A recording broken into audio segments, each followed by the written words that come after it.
Hello, everyone. Today, I want to talk about the topic of Buddhist wisdom regarding how to be happy even in old age. Many people say that they are unable to feel happiness after they have grown old. When they were young, they were lively, attractive, healthy, and had opportunities to feel happiness of various kinds. But after starting to grow old, life no longer seems pleasurable or happy. There are quite a few people who feel this way. In Buddhism, Sakyamuni spoke of the four sufferings which are universal to humankind, and one of them is the suffering of aging. Sakyamuni teaches that it is one of the sufferings that cannot be avoided so long as we are human beings. Now, in the period when Sakyamuni lived, the average lifespan was less than 50 years. Today, when people's average lifespan exceeds 80 years, the gravity of the problem of aging seems much greater.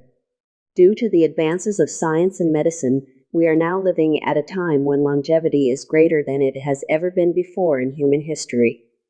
That means that the time when we humans must confront the suffering of old age is longer than ever. And among the nations of the world, Japan is one in which the aged are extremely numerous. That is the sort of historical period and nation in which we are living. Thus, the problem of how to overcome the suffering of aging and find happiness even as we age is a problem for Japan as a nation and for each one of us as individuals. Sakyamuni teaches us that there is a way to find happiness no matter how much we age. Through his wisdom and teachings, we can learn how to have peaceful and satisfying lives no matter how old you get. I want to make this the theme of today's talk.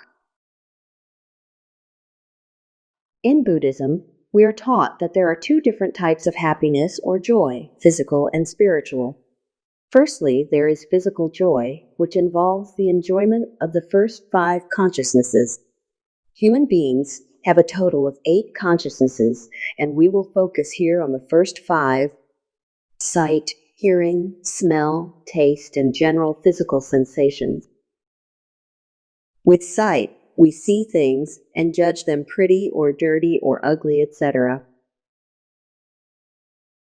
With hearing, we find a particular voice appealing or intensely annoying. With smell, we judge things as fragrant or ill-smelling. With taste, we find things delicious or bad-tasting, too spicy, etc. With general physical sensations, we feel comfortable or too hot or stifling, etc. Physical pleasures give delight to these first 5 consciousnesses. To give concrete examples, sight allows us to enjoy going to museums and see beautiful paintings or sculptures, or to visit famous sites to enjoy the beautiful view. Hearing allows us to enjoy music or to enter a forest and delight in the twittering of birds or the sound of a river's flow. Smell allows us to enjoy aromas or fragrances which please us. Taste allows gourmets to delight in certain foods or fine wines. General physical sensation refers to our desire to be in pleasant environments, cool highlands in hot weather, or warm rooms in the winter, also receiving massage and using blankets that feel pleasant to the touch. So, the pleasures of the first 5 consciousnesses are called physical pleasures or joys. How pleasant it is to feel that would make me really happy, or I wish I could become like that. To feel a longing and hope for happiness. We're all eager for such states and are willing to spend time and money to gain and enjoy them. If we go to an expensive hot springs inn on a holiday, we take a warm bath and eat delicious foods that are served. At a really good inn, they may burn incense in the room, adding to our pleasure and refreshing us.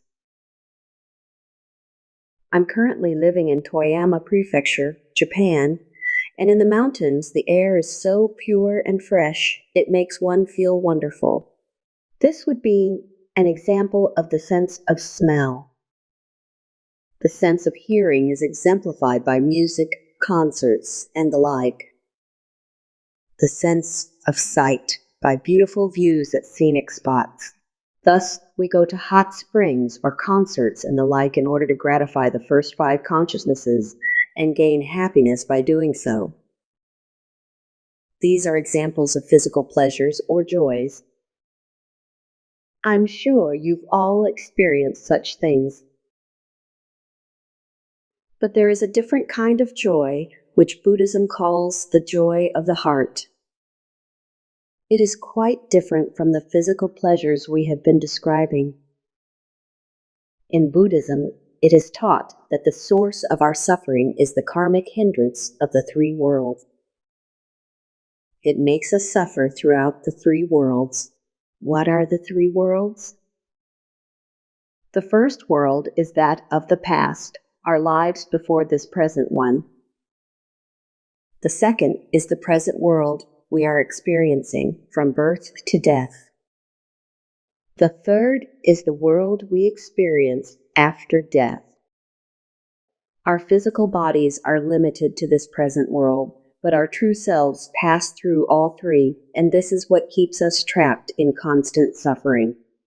Hence the Buddhist term, the karmic hindrance of the three worlds. This is also known as the dark mind. It keeps us trapped in suffering throughout the three worlds. But this dark mind can be destroyed in a moment in the present life.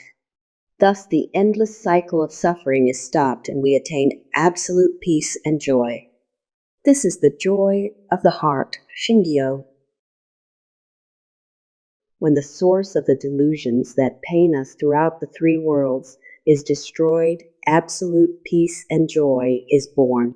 We call this attaining joy of the heart. Buddhism teaches us that such joy, such happiness is possible. So, Buddhism distinguishes between the joys of the first five consciousnesses, physical pleasures, and Shingyo, or joy of the heart. Now, what happens to the physical pleasures and the joy of the heart as we age? The physical pleasures grow less and less. Thus, from our 40s, our sight becomes less sharp. I myself find it difficult to read letters that are very close to my eyes, in fact. And from our 80s, many of us suffer from cataracts or the like. And from our 60s, we tend to become hard of hearing, especially with regard to high-pitched sounds like those of a thermometer or an electric range. And certain people's voices become hard for us to hear clearly. Our sense of hearing becomes duller as we age. And the same is true of our sense of smell. From our 70s, we become less aware of the smell of our own breath or our body odors. As we age, we may lose our teeth and become unable to eat hard things, or our diet may be restricted due to illness. We cease to take much pleasure in tastes. Our sense of taste weakens, and we are urged not to take too much salt in our food. We tend to overuse salt and the like in order to enhance the flavors that have weakened with age. As for the body, we may develop pain in our hips or become unaware of the danger of heat stroke even when we are inside. When we are young, we exercise, sweat, and refresh ourselves, but as we age, we find ourselves weakening and always feeling tired. And so our pleasures lessen one by one as we age. Medical and other sciences try to develop anti-aging strategies, which will slow down the loss of physical pleasures. New operations to treat cataracts have brought dramatically enhanced sight to many. And there are new techniques to improve hearing for the aged, involving the use of facial bones to transmit sound. So many elderly people can now hear clearly favorite melodies they not heard for 20 years. How happy they feel. So, through medical and scientific advances, we are better able to preserve some of our physical pleasures and prevent their weakening as we age.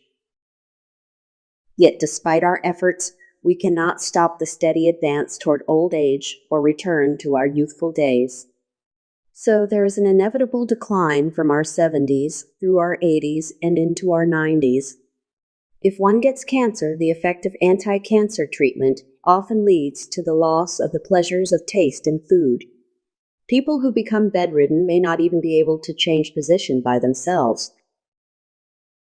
All of this is part of human aging, and if we rely on physical pleasures, our life becomes very hard to endure. We used to enjoy ourselves in various ways, but now life seems meaningless. If we rely completely on physical pleasures, we will find that they decrease with age. By contrast, the joy of the heart does not fade or lessen even as the physical faculties are weakened through age. No matter how much we age, it doesn't change even up to death. It is not a joy that depends on the physical, so it is unchanging, even as the body weakens. The spiritual realm of Shingyo was described as a vast, unfathomable heart of joy in Master Shinran's masterpiece. He said this joy is broad and great beyond imagination. These physical pleasures are something you can imagine, but this vast joy is beyond imagination. No matter how old we become or how ill, this great joy never fades, and so it is unimaginable. These physical pleasures lose their charm eventually, even if we don't get old. Even the prettiest scenes lose their charm for us if we see them too often. The same is true even of the finest music and of the most delicious food if we consume it every day. These physical pleasures don't last, they are only temporary and eventually lose their charm. But Shingyo is totally different. This is a joy that never fades or grows cold. It's unimaginable. You can't imagine it, can you? That's why Master Shinran calls it unfathomable. He assures us that there is such a great joy, difficult though it is for us to imagine it. This is the joy of the heart that he is talking about. When he was 85, Master Shinran said in a letter to someone, "I can no longer see, and I forget everything." And yet, even at 85, he engaged in the most intense spiritual writing. In the hymns on the 3 ages that he wrote at 85, he wrote decisively about Shingyo, the vast, unfathomable heart of joy. Here is one of the things he wrote in that work. The grace of Amida's great compassion. I long to repay, though I grind my body to dust. He is saying that he could not help but strive to repay his debt to Amida Buddha, even if it meant giving up his life because Amida destroyed the source of his suffering and blessed him with Shingyo.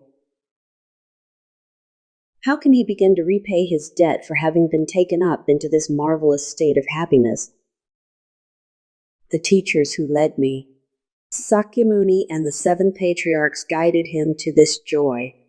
Could smashing his bones to bits be at all enough to repay them? Even at age 85, Master Shinran left many such hymns, hoping to transmit his joy. He lived with the unstoppable drive to repay his unpayable debt. He never lost this joy, even up to his death at age 90. Pleasures like sight and memory inevitably decrease, but the spiritual joy Master Shinran is speaking of grows deeper and deeper. Buddhism teaches us about the happiness that does not change even as we age, become ill, and are on the very brink of death. I will speak on this channel about Buddhism and the wondrous joy that drove Master Shinran, so I hope you will continue to listen to my talks. I hope you will subscribe to this channel as well. Thank you for viewing and listening.